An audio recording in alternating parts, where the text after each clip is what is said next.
one of the routes to it. Yes. Yes. I was challenged by somebody the other day who said it really shouldn't be called the fourth plinth, but I think it's still relevant. Including me.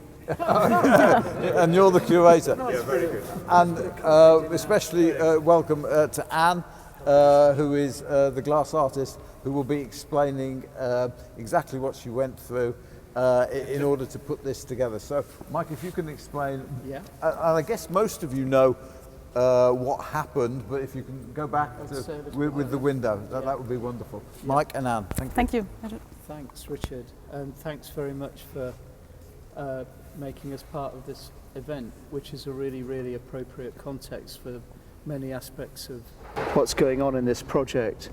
So as Richard explained, I'm Mike Tooby, and I'm described as the Advisory Curator for the project called Broken Angel.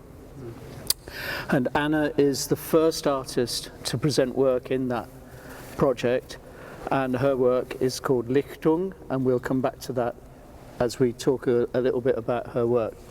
If at any point you have a question or a thought or an idea or an association, try and make eye contact with us by waving your arms, and we'll pick that up hopefully. So the extraordinary Dean of Coventry Cathedral, who you all know, John, emailed me one morning in autumn 2020 and said, you may recall that the Angel of the Eternal Gospel, one of the 66 saints and angels on John Hutton's west screen, was destroyed in February 2020, just before the pandemic took hold and we all were enduring lockdown. And that he informed me that the cathedral had decided not to replace it in the short term, and wanted to explore the idea of this empty window becoming your own fourth plinth.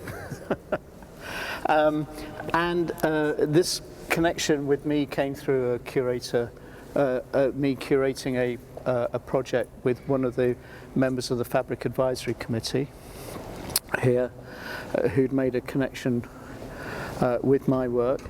And I think John didn't realise at that point that I lived just over the road, about 7 or 8 miles away in Warwickshire, and the cathedral was very much part of my life.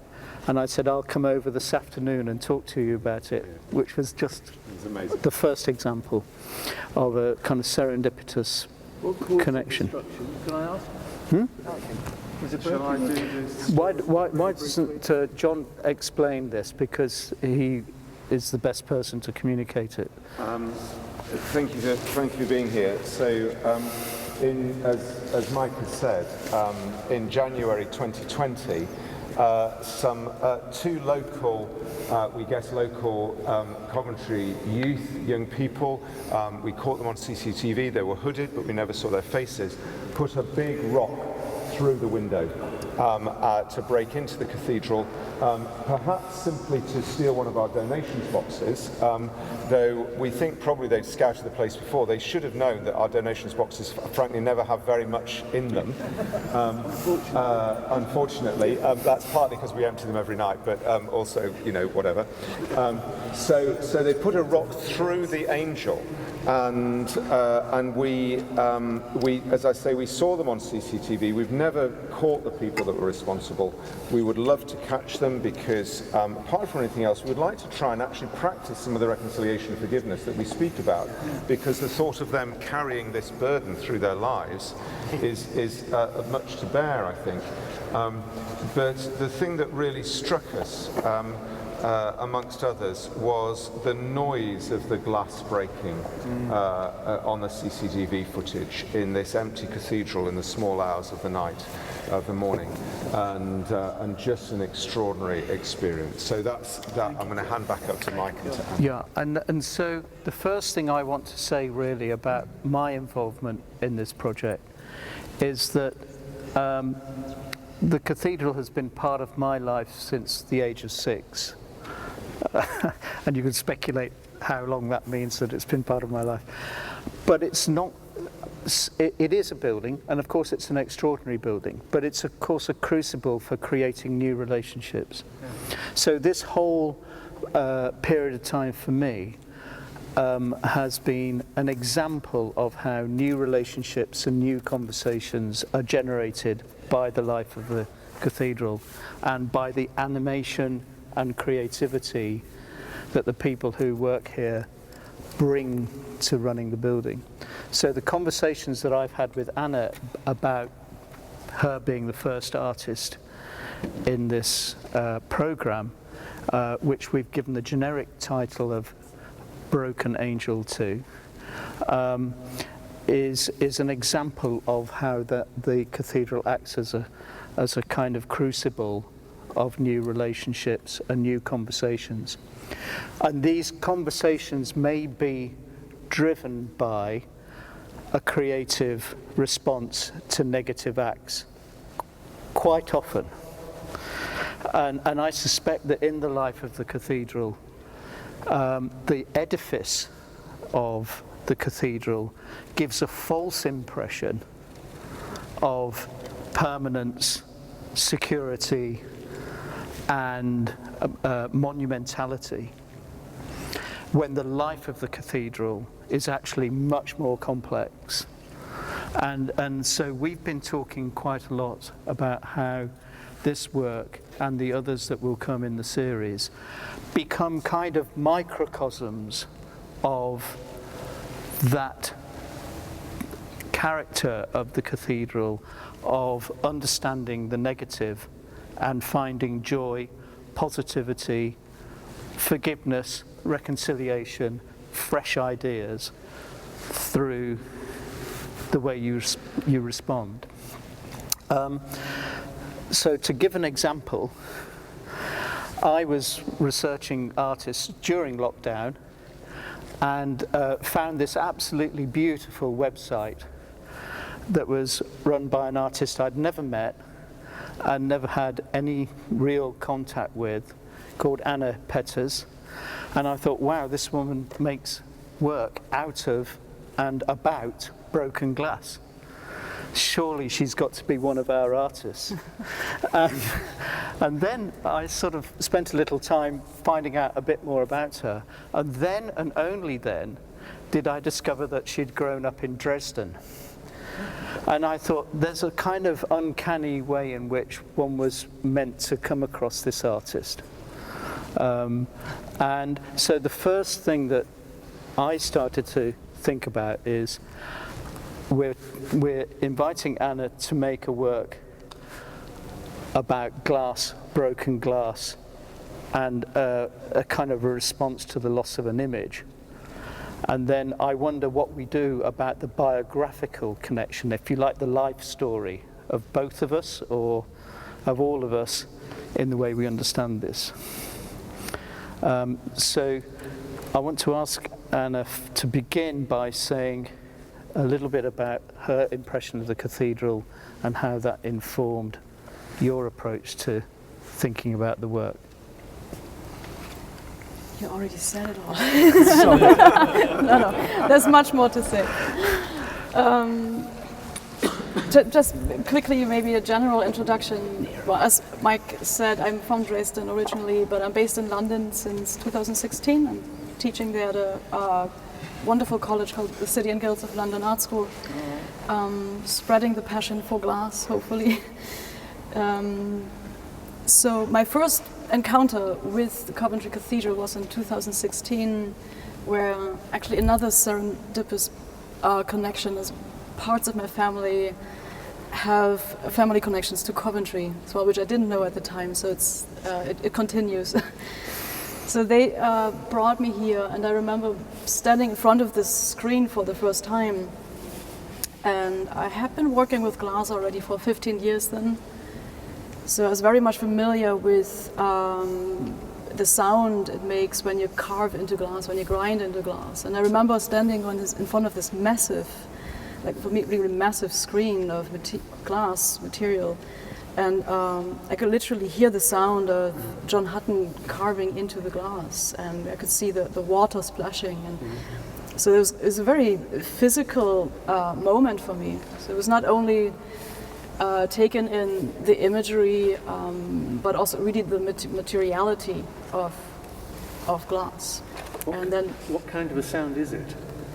Can you describe it? It's a lot of screeching and not necessarily a nice sound. Like a dentist.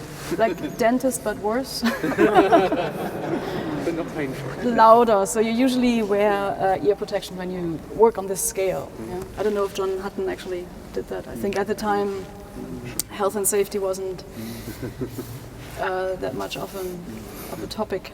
There is a speculative theory that it's what led to his illness that affected him so much. I think it was a lung illness. Because he had major issues with lung disease later. Yeah. So it was this moment that, I won't forget, because it's like this mixture of awe and thinking this is an incredible piece of artwork, but at the same time thinking, what if it falls? And just reimagining the breaking, actually, what then later happened. So it's always this in-between. Glass in general has this in-between of being incredibly beautiful and meaningful, magical, but at the same time it can be lethal. It can be very dangerous. And this is what I work a lot with, like this emotional or metaphoric aspect of materials in general. But especially glass has such a variety of meaning and also appearances. It can be almost mimic any other material. It's truly magical. We both went to visit the store in the basement here that contains the destroyed original. I can tell you it's a very, very difficult thing to do. It's very emotionally charged, and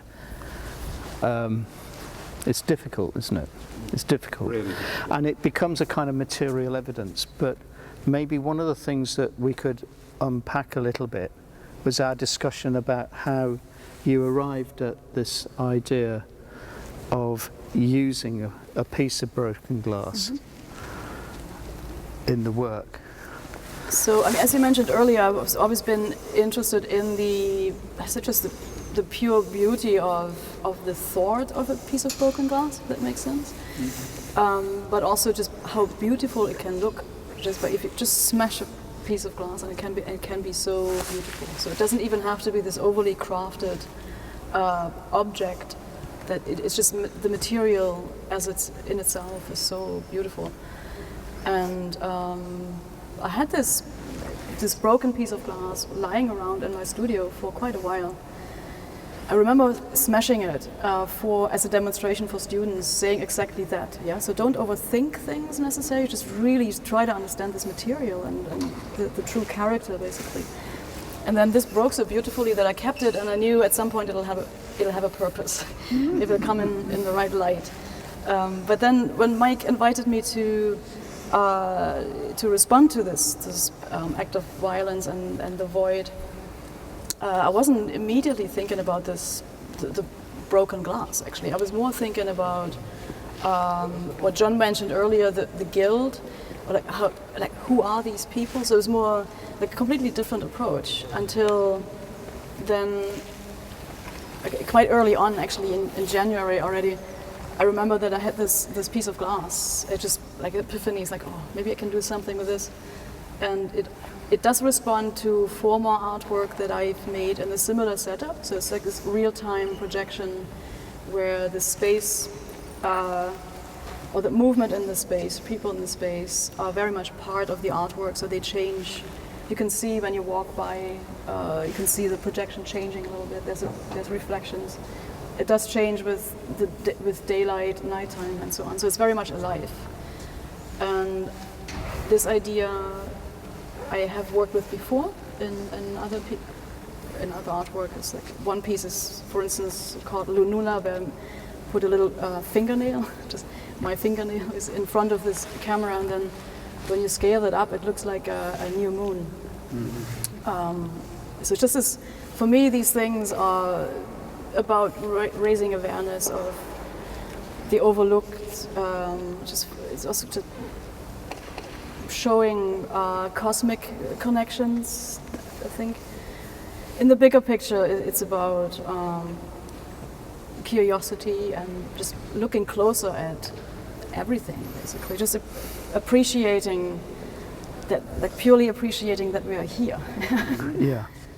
There's a kind of a detail that a lot of people have picked up on since the piece has been visible since the weekend, which is that people seem to have worked backwards from the image to discovering the piece of glass. So how much were you conscious of the image being amongst Hutton's figures? That's a very interesting one, because sometimes, and I had exhibitions before where you work through materials, you work through ideas, and then some things seem to happen unconsciously, or it just sometimes magically comes together in the end, where you think it fits so well to his gesture, to his engraving, but literally this is just the way this piece broke. So I would say another sort of coincidence, but at the same time, of course, me realizing this. I don't know, I'm a bit amazed myself how much it actually picks up the angel wings on top, like the ones that go across the planes. Yeah. It's this kind of triangle edginess, wing shape that. So we were talking as we went through, thinking through this aspect of the work, about whether visitors to the cathedral would think that this was part of Hutton's broken window. And we've had some interesting conversations ourselves and with John about the different aspects of whether that might be understood as one of the pieces of the broken window or not. So how do you feel about it, seeing it now like that? I still feel that I prefer it not being part of the original.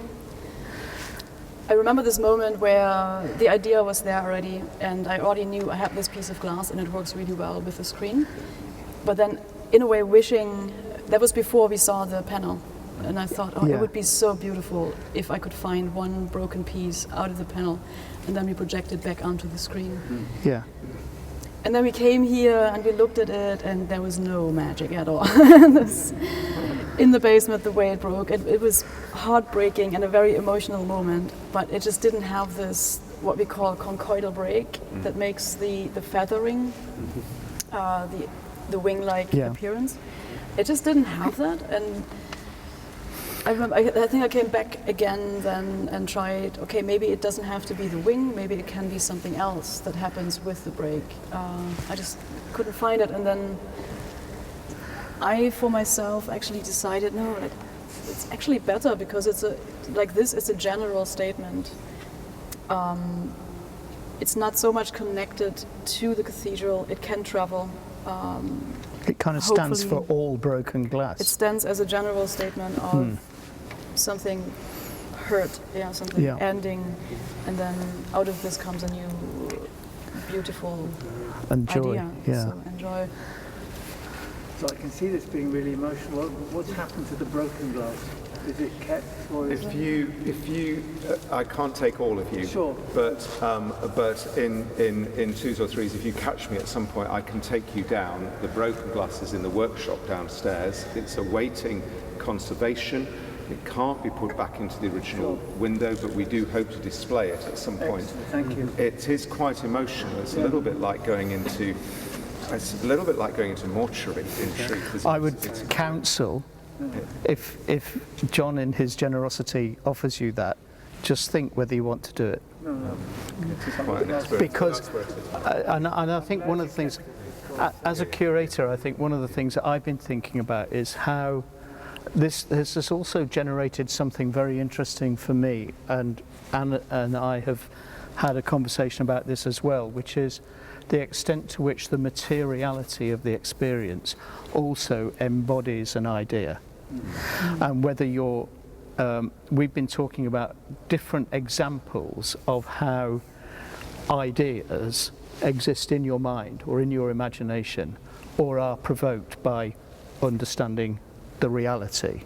And some of the issues and the strategies that you've been talking about in this conference, I'm sure, also reflect that question of how do you provoke the imagination, how do you live in the imagination, and by comparison, how do you understand the reality? And there's something very, very complex for me going on about that. In the same way, you know, we've been talking about whether people need to know, in inverted commas, that I'm from Coventry and Anne's from Dresden. You know, does that make any difference to how you see our creative relationship? And there's a way in which the biographical versus the image and the imagination has also been something that we've felt is at play, and whether you kind of find investment in putting over ideas by creating a kind of backstory that helps people, you might loosely say, see what you're driving at. I don't know. Connect, yeah.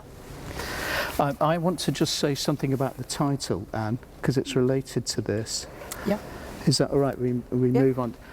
Because I first, in this beautiful website I mentioned earlier, there was a group of books made of reconstituted glass, which I thought, aha, there we are. And I also remembered that the angel of the eternal gospel is clasping a book to its chest. Her, his. I think maybe her, but you could read it either way.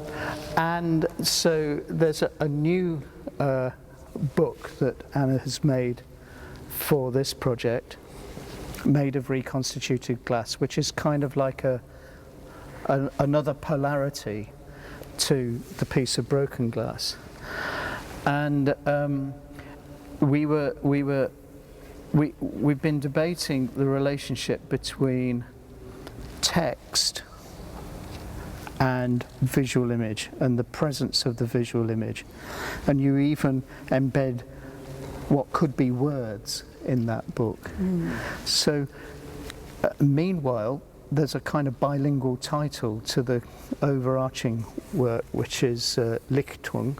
Lichtung. Would you mind just telling us a bit more about your alighting upon Lichtung as a kind of title that connects the two elements? So when I was thinking about what title I could choose for this piece, I was actually thinking more about the screen in the beginning. Yeah, I mean, I knew that it will be two pieces that I'm putting into this exhibition, but thinking about I mean, it's just more overwhelming to think about the void in the screen and the damage to the screen.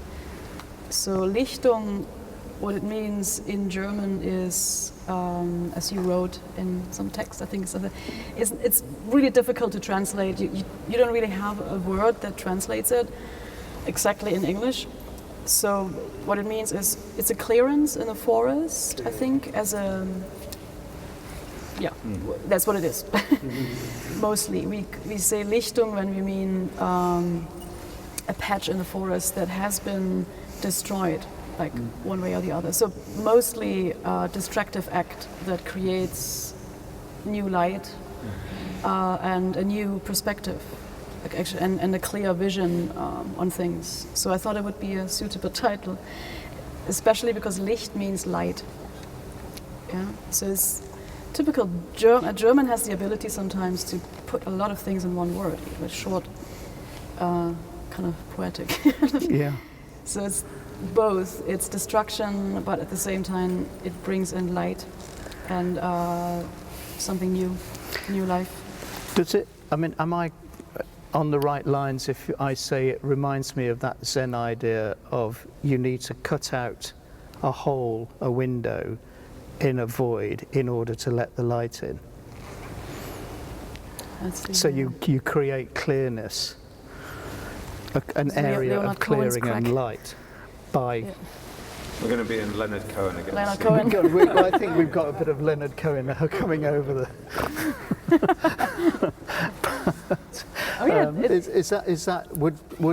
Would a first language German speaker like yourself think, yeah, that's along the right, or is that just a parallel thought, do you think? Well, I think you wouldn't necessarily think about it so deeply if you talk about, in the context, if you talk about a Lichtung in a forest, people wouldn't necessarily think that philosophically about it. But in a context like this, I think it makes sense then. I mean, actually for myself, I always like the word Lichtung because it sounds very nice. It sounds very soft for German. It sounds very soft. It's a beautiful word for me, for my ears, but at the same time, it inherits such a lot of violence. You know, like if you just imagine like how a Lichtung comes about, it's either people cutting down trees and killing whatever is there, or it's a disease in the forest. But then the word itself is so musical almost. I don't know where I'm going with this. Yeah, well, it's a kind of metaphor that it's a complex metaphor, isn't it? Yeah. That we're alluding to, and it kind of reminds me of that thing that one's taught on in conciliation programs, which is to conciliate, one needs to accept that there's something at the outset that needs conciliating, and that part of what you're doing is addressing the kind of paradox that's involved in some of the things that we're talking about here, which is negative acts or acts of clearing or decisiveness can have negative and positive connotations. And so I think that's why I'm interested in that as a kind of cross-language question. Also, language in general is interesting for me because I have been living between two languages for a while, and especially the poetic aspect becomes very interesting. Like also for me, speaking in English gives me a bit of a freedom because I will never really know 100% if it's correct or not. Yeah, I mean, superficially yes, like, because I get reactions and then I see, okay, that communicated or it didn't. But on a deeper level, I'm always swimming a little bit, and actually this aspect brought out the need to write. I think we talked about. So language was always important for me, but with works like the books and former work that dealt with the visual aspect of thinking and writing, it's more the visual phenomenon of thinking. But yeah, and also the need to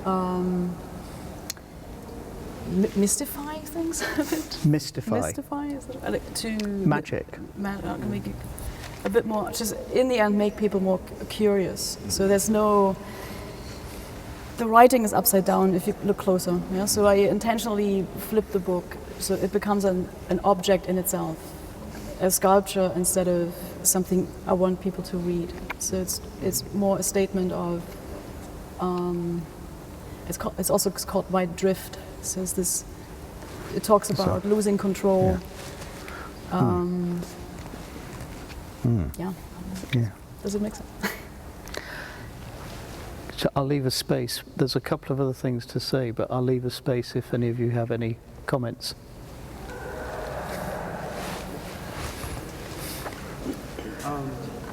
Well,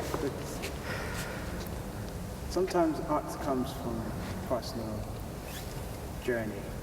Is there any way that is personal to you that links your story, your own life story, to the art you do with broken grasses and light and joy? Yeah, It's a very good question. Thank you. Great question. Yeah, because that's the core of why we make art, and I'm sure everybody or every artist has a bit of a different answer to that. But for me, actually being from Dresden or being from East Germany does play a big role in that. Because it is, I grew up in a country that doesn't exist anymore.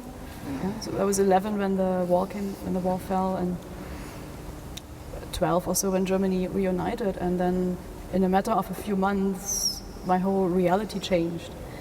Not like me as a child, not necessarily to the worse. Like for a lot of people, it was a negative change. For me, it was just all exciting, and all of a sudden there was more. People would dress differently. There would be people from other nationalities moving to the city. So it's like basically my whole reality changed in a matter of months. And I think I'm not a very literal person in my work, so I keep it quite vague, and that might be one reason.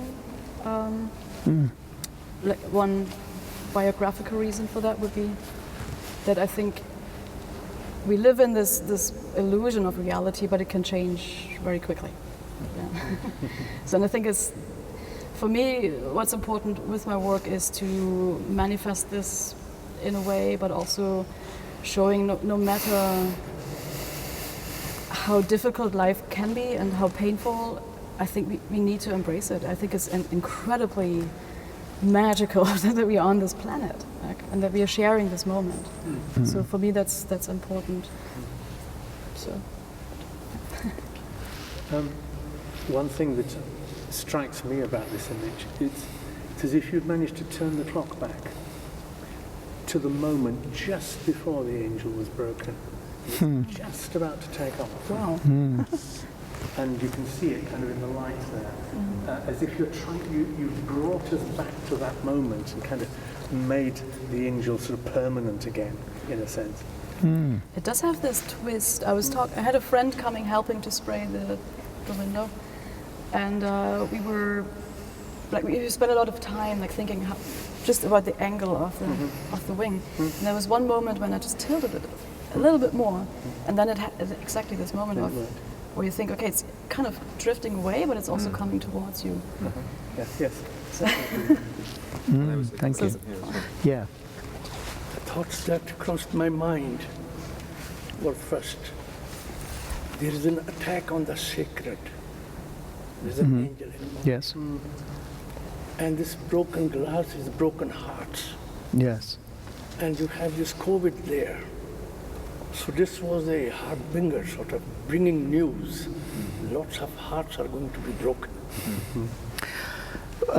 Yes. And then that there are challenges. How do we repair these hearts? Yes.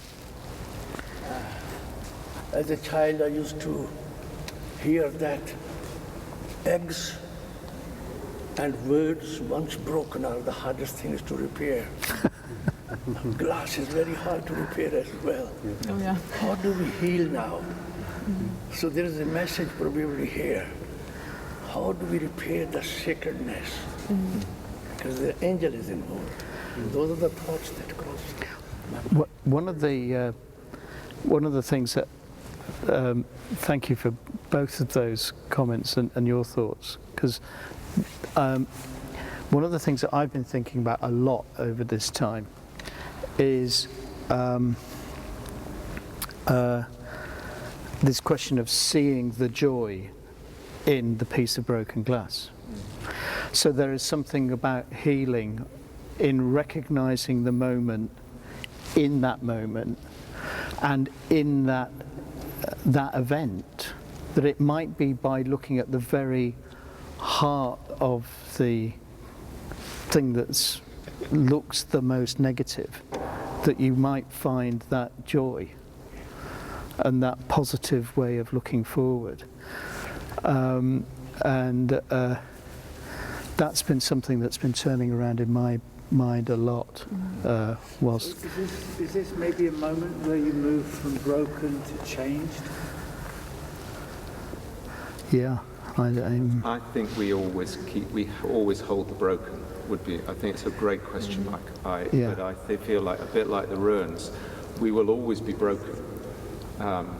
It's taught me, just a kind of parallel reflection.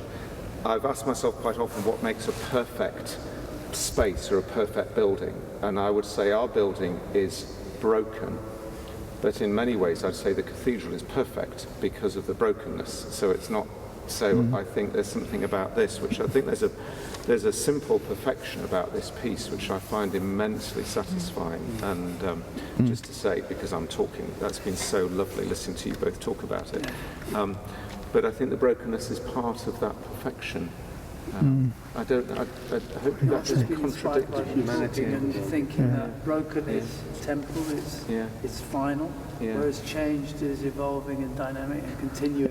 And I wouldn't go downstairs, I'd be too upset. But it's there and it's not gone. It's just changed. What were you going to say? Sorry, sir. You were talking just earlier on about the power of the imagination, I think.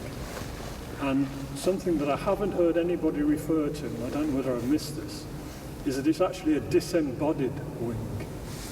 There's an absent body. So have you ever... I'm sorry, a disembodied wing? Disembodied, absent. Wing without a body. Have it ever struck you about there's no body? Well, what happened to the body? I have been thinking about this, of course, but this is how the glass broke. So that was my struggle in the beginning when I thought I cannot really fill the whole screen because it's just the wing. And then I was trying to add another piece of glass, and it got really, it just didn't feel right to try and imitate a figure.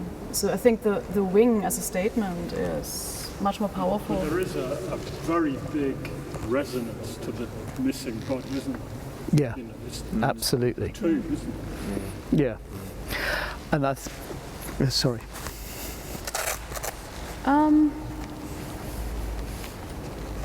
Yeah, but I think I would just like this to stand there and. Well, yeah, I mean, it's an That's what it is. accident. But thank you for mentioning this because I it's. was thinking about intention earlier on. I mean, you were talking about how we might imagine something. I mean, it was intention to leave it like this. All these artifacts on the screen, they've all been intentionally made.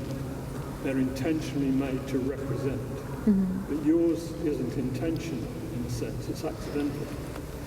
But it produces a particular result, and there are resonances from choice. Well, I guess the intention lies in bringing it back to life, bringing this image back to be experienced. So there's a lot of course, I mean, there's a lot of intention in that. And it's also intentional that I didn't, I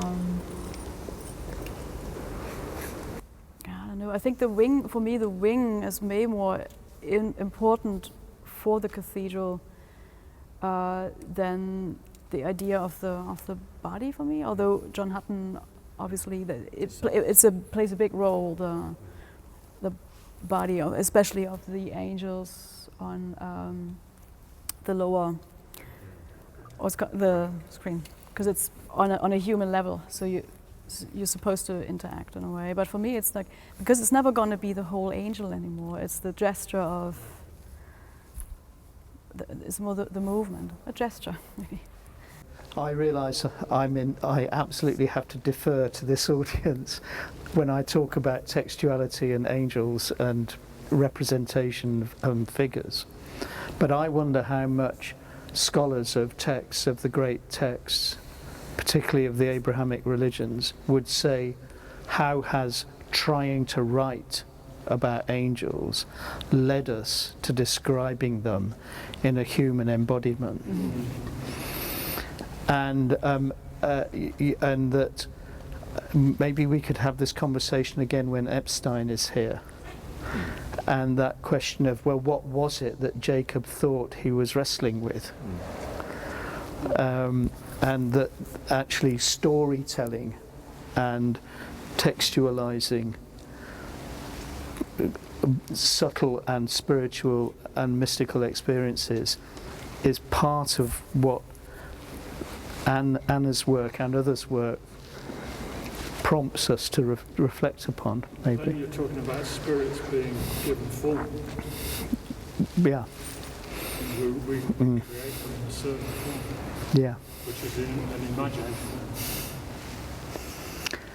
So we need to wrap up, I'm guessing. Yeah. Richard's putting my thumb up there. Yeah.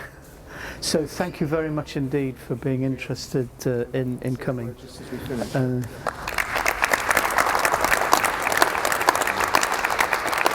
I'm so grateful. I mean, to listen to the two of you speak has been riveting this evening.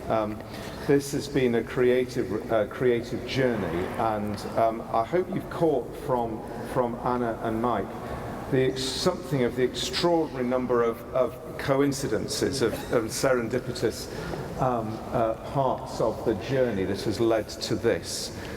It has been an extraordinary installation.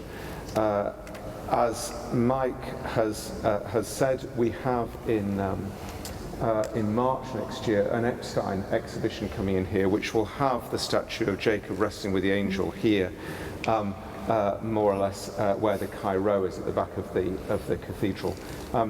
This journey of bringing together art and reconciliation, I think, is absolutely fundamental to us and helping us to reimagine things. We've heard quite a lot today about curiosity, about attention, about reimagining. I think that's exactly what Rising is about. And just to say that we have somebody joining us in the cathedral team in March next year who will be coming in as our canon for arts and reconciliation. So they'll be very much bound up with this sort of journey. So I'd just like to say once again thank you so much to Mike and to Anna for embracing who we are here and bringing something fresh and new. Thank you. Thank you.